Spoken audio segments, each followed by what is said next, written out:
والصلاة والسلام على سيد الأنبياء والمرسلين وعلى آله وأصحابه أجمعين أما بعد فأعوذ بالله من الشيطان الرجيم بسم الله الرحمن الرحيم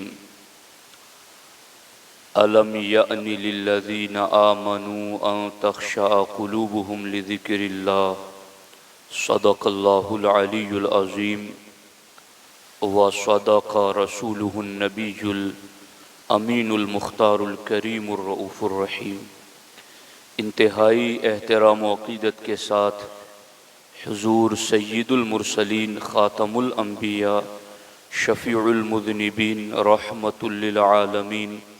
خاتم المعصومین راحت العاشقین صلی اللہ تعالی علیہ وآلہ واصحابہ وبارک وسلم کی بارگاہ میں اپنی غلامی کا ثبوت دیں، اور جس طریقے سے میں پڑھا ہوں میرے ساتھ مل کر حضور دل کے ساتھ نذرانہ محبت پیش کریں۔ الصلاۃ والسلام علیک یا رسول اللہ، الصلاۃ والسلام علیک یا حبیب اللہ، الصلاۃ والسلام علیک یا نبی اللہ، وعلی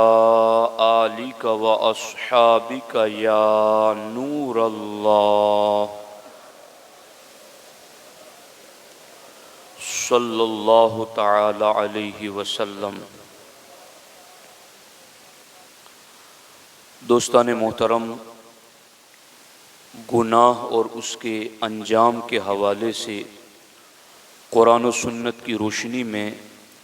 چند ضروری باتیں آپ کے سامنے رکھنا چاہتا ہوں۔ ہر انسان کی فطرت میں اتنی بات ضرور موجود ہے کہ جب وہ کسی چیز کو اپنے لیے نقصان دہ سمجھتا ہے اور جب وہ کسی چیز کے برے انجام سے واقف ہوتا ہے تو اس چیز سے وہ دور رہتا ہے، اپنے آپ کو ایسی چیز کے قریب جانے سے بچاتا ہے۔ ہر چھوٹا بڑا مرد اور عورت فطری طور پر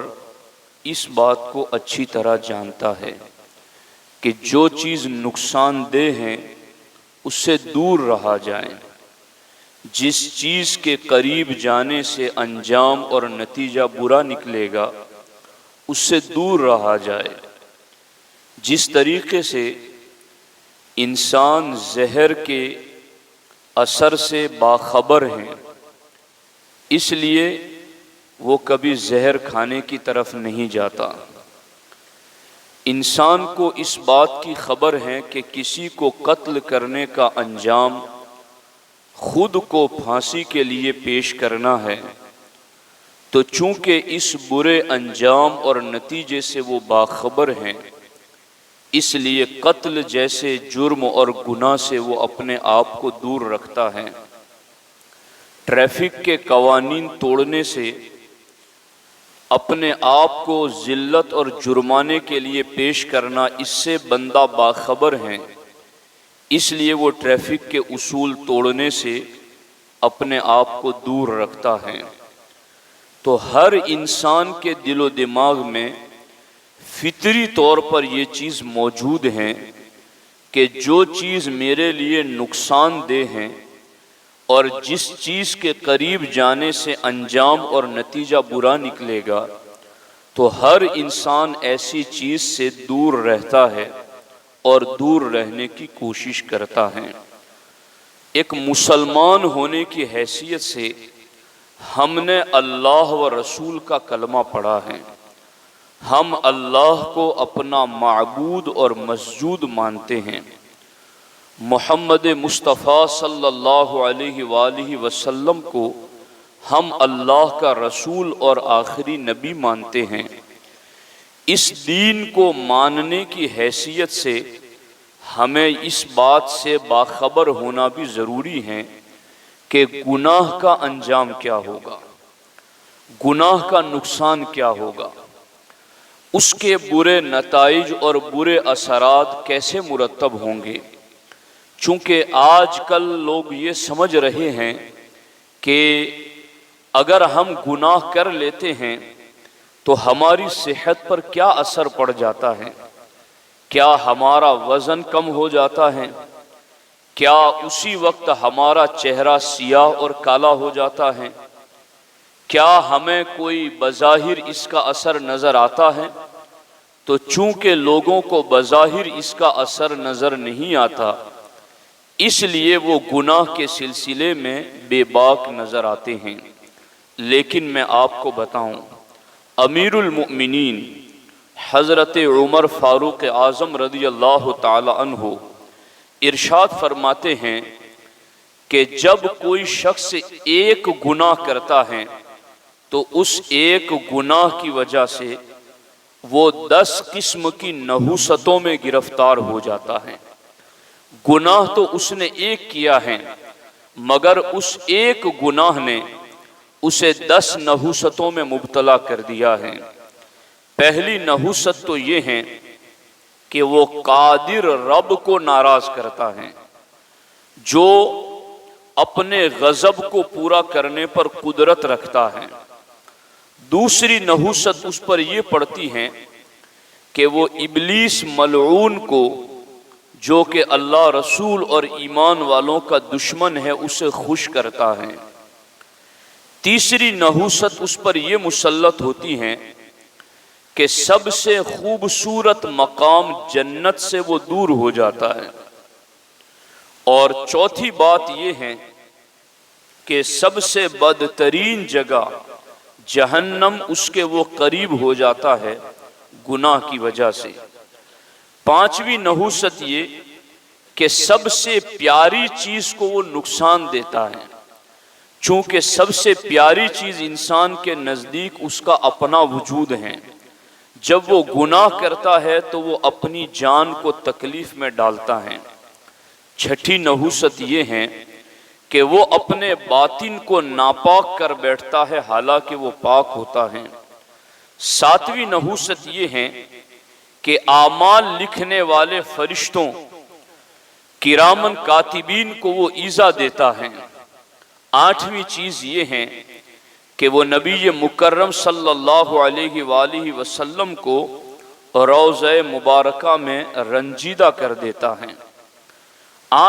نویں نحوست یہ اس پر مسلط ہوتی ہیں کہ زمین و آسمان اور تمام مخلوق کو وہ اپنی نافرمانی پر گواہ بنا لیتا ہے۔ اور 10ویں نحوست یہ ہے کہ وہ تمام انسانوں سے خیانت اور رب العالمین کی نافرمانی کرتا ہے۔ تو دوستان محترم، گناہ تو ایک کیا، مگر اس ایک گناہ کے ساتھ 10 قسم کی نحوستیں بھی اس پر مسلط ہو جاتی ہیں، اور وہ ان 10 نحوستوں میں مبتلا ہو جاتا ہے۔ ہر انسان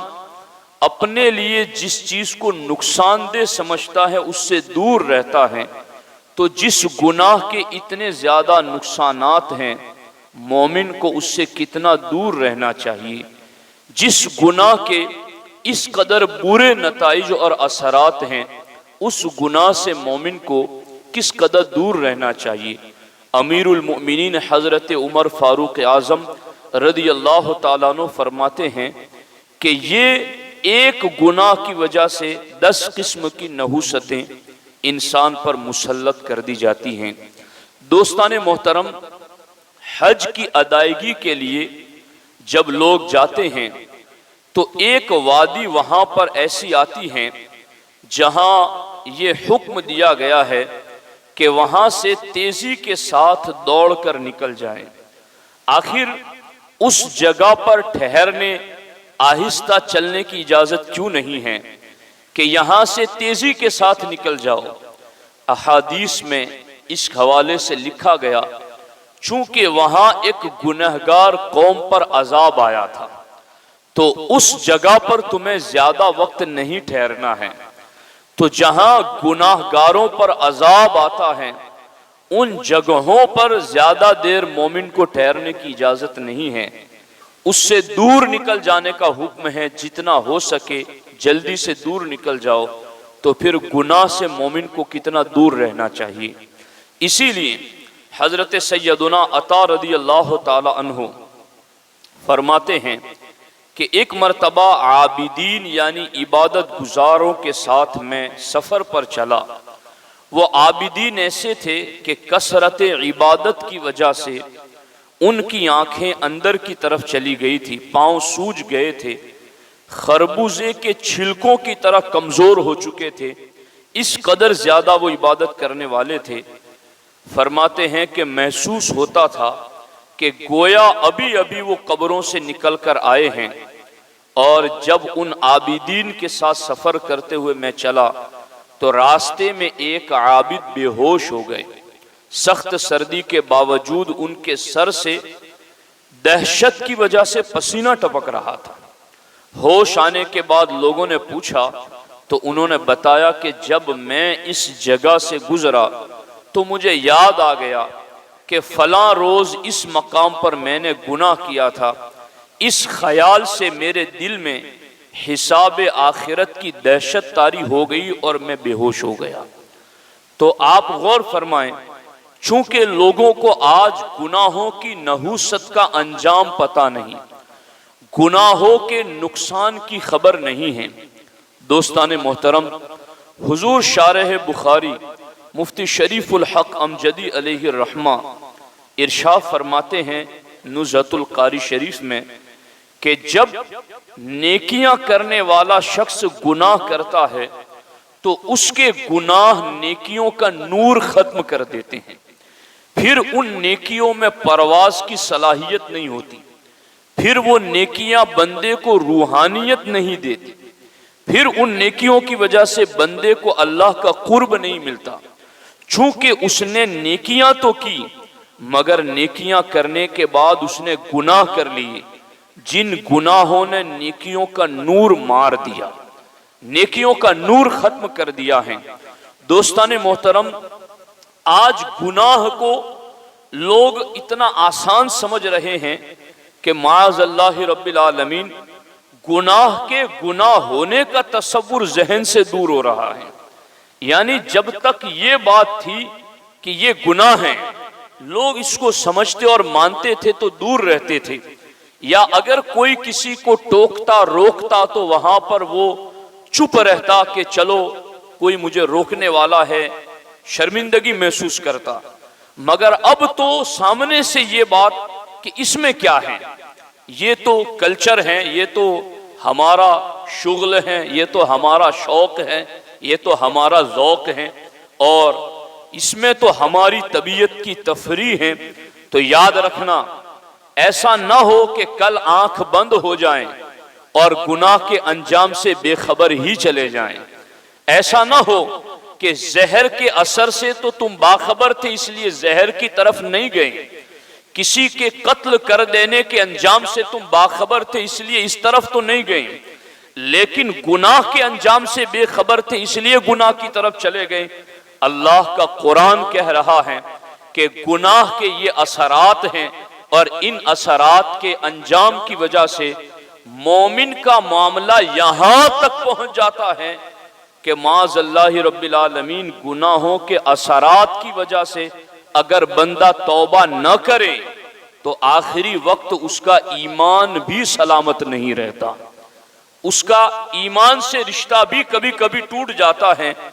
گناہوں کی کثرت کی وجہ سے۔ اس لیے گناہ کو معمولی نہ سمجھا جائے۔ اس سلسلے میں بزرگان دین نے ہمیں جو تعلیمات دی ہیں اس میں سے چند باتیں میں آپ کے سامنے مزید رکھنا چاہتا ہوں۔ آپ قرآن مجید کے 6 پارے کو پڑھیں گے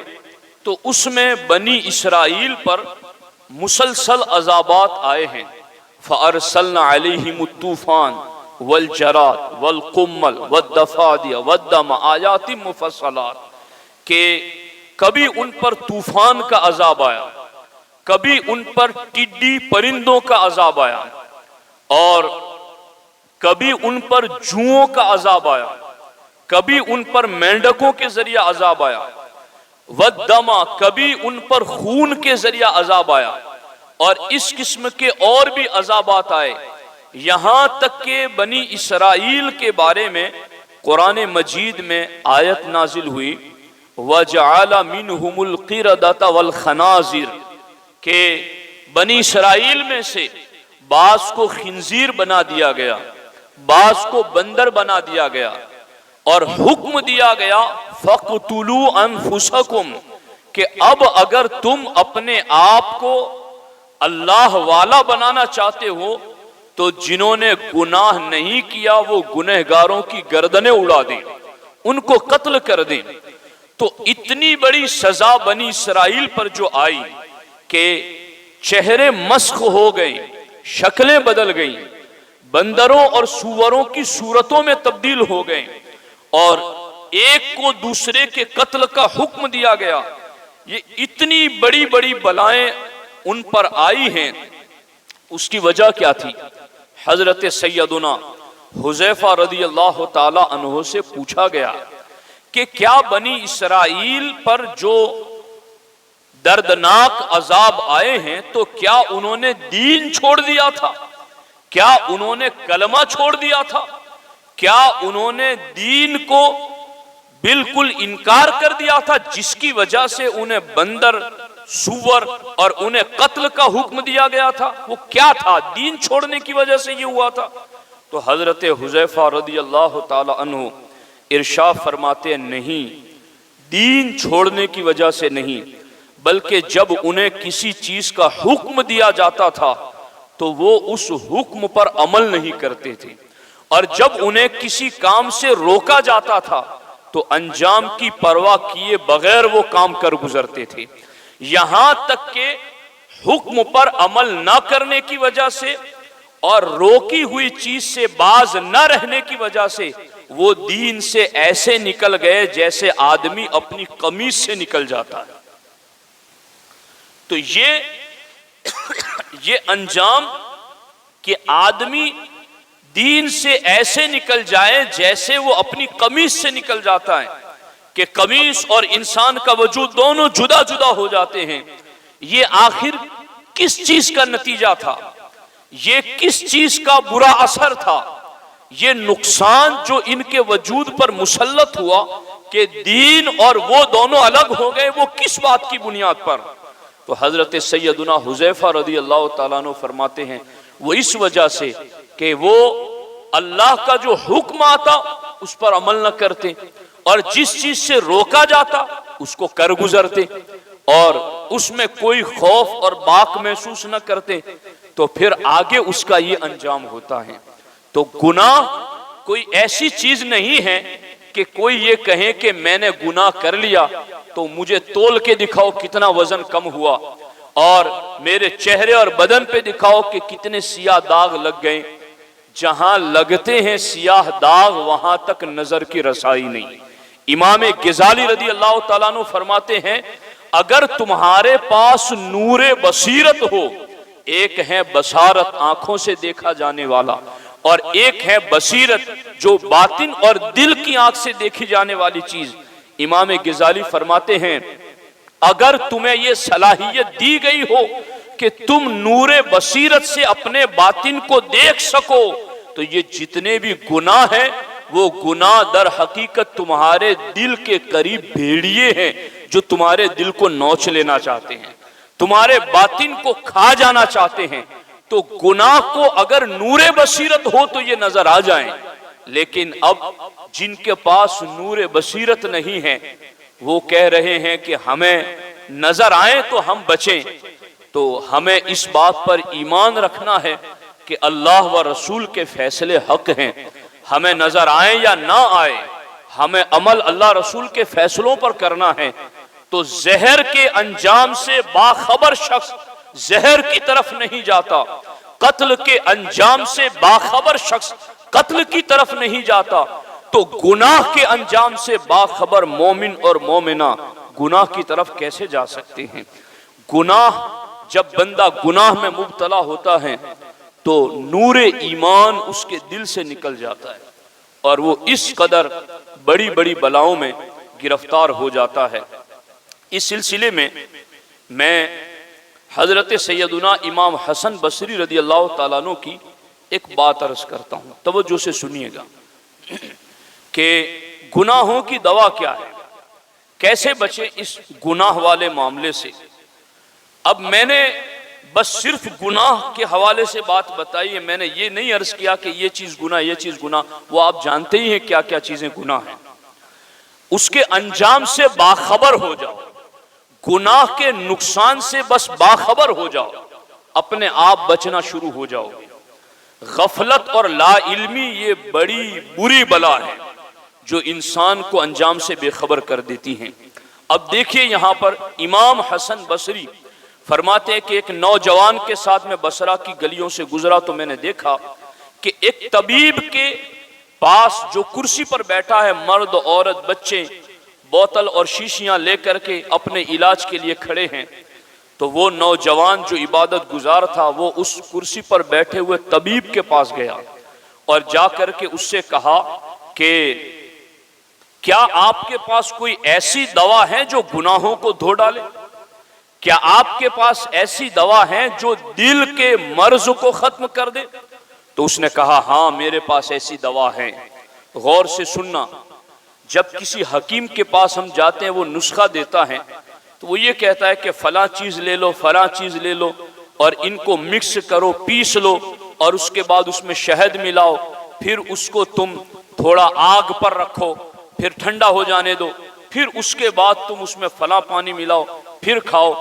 یہ جس طریقے کے نسخے بتائے جاتے ہیں، اس طبیب نے اس نوجوان عابد کو گناہوں کو دھو دینے والا نسخہ بتاتے ہوئے ارشاد فرمایا کہ گناہوں کی دوا کا نسخہ 10 چیزوں پر مشتمل ہیں۔ فقر اور انکساری کے درخت کی جڑیں لے لو، فقر اور انکساری عاجزی کے درخت کی جڑیں حاصل کر لو اور اس میں توبہ کا حلیلہ ملا لو۔ حلیلہ یہ دیسی دوا ہوتی ہے۔ اب جڑیں لے لی، جڑیں کہاں سے حاصل کی؟ جڑیں حاصل کی فقر اور انکساری کی، اور اس میں توبہ کا حلیلہ ملا لو، پھر اس میں رضائے الہی کی کھرل یعنی دوا کوٹنے کی پتھر کی جو کنڈی ہوتی ہیں، تو رضائے الہی کی پتھر کی کنڈی میں اس کو ڈال لو، پھر قناعت کے دستے سے خوب اچھی طرح پیس لو، پھر اسے تقوی اور پرہیزگاری کی ہانڈی میں ڈال دو اور ساتھ ہی اس میں حیا کا پانی ملا لو، پھر اسے محبت الہی کی آگ سے جوش دو، اس کے بعد اسے شکر کے پیالے میں نکال لو، پھر اس امید اور رجا کے پنکھے سے اس پر ہوا دو اور پھر حمد و ثنا کے چمچے سے اسے پی جاؤ۔ اگر تم نے یہ سب کچھ کر لیا تو یہ نسخہ تمہیں دنیا اور آخرت کی ہر بیماری اور مصیبت سے چھٹکارا دلا دے گا۔ تو یہ بزرگوں کی باتیں ہیں جو لفظوں میں بہت کم ہیں مگر پوری زندگی کو بدل دینے والی ہیں، تو اس پر توجہ دیں اور اپنے ایمان کی سلامتی کے لیے گناہ سے بچنے کی کوشش کریں۔ اگر گناہ ہو چکے ہیں تو توبہ کریں، اگر کہیں دانستہ نادانستہ ہو جائیں فوراً اللہ کی بارگاہ میں رجوع کریں اور آئندہ بچنے کی پکی نیت رکھیں۔ اللہ کریم کی بارگاہ میں دعا ہے اللہ جل مجدہ الکریم ہم سبوں کو گناہ سے بچنے کی توفیق عطا فرمائیں۔ ایک اعلان ہے، آپ اس کو توجہ کے ساتھ سماعت فرمائیں۔ الجامعۃ الاشرفیہ مبارک پور کے سینئر استاذ حضرت علامہ مولانا مفتی محمد نسیم صاحب قبلہ انشاءاللہ اتوار کو دیادرہ تشریف لائیں گے، اور اتوار کو رویوار کے دن جو عصر کی نماز کے بعد ہمارا سنی اجتماع ہوتا ہے اس میں حضرت سوالات کے جوابات عنایت فرمائیں گے، اور ہمارے استاد گرامی مفتی محمد نسیم صاحب یوں تو بہت زیادہ علوم میں ماہر ہیں مگر علم وراثت میں انہیں خاص ملکہ حاصل ہیں، اور علم وراثت میں وہ ایک بہت بڑے ماہر عالم کا درجہ رکھتے ہیں۔ تو آپ سے درخواست ہے کہ اتوار یعنی رویوار کے دن عصر کی نماز میں آپ وراثت کے حوالے سے جو بھی مسائل پوچھنا چاہیں ضرور لکھ کر کے یہاں لائیں، اور اس کے علاوہ بھی جو مسائل آپ پوچھنا چاہیں گے تو حضرت اس کے ضرور جوابات عطا فرمائیں گے۔ ایسے موقع بار بار نہیں آتے ہیں، ایسے جید عالم ربانی کا دیدار یہ بھی ہمارے لیے خوش نصیبی کی بات ہوتی ہیں۔ تو میری آپ سے درخواست ہے کہ اتوار کو عصر کے بعد ہونے والے سنی اجتماع میں ضرور شرکت فرمائیں، سوالات بھی لکھ کر کے آئیں، انشاءاللہ اس کے تسلی بخش اور تشفی بخش جوابات عطا کیے جائیں گے۔ اللہ تبارک و تعالی ہمیں حصول علم دین کا صحیح ذوق و شوق عطا فرمائے۔ السلام علیکم ورحمۃ اللہ وبرکاتہ۔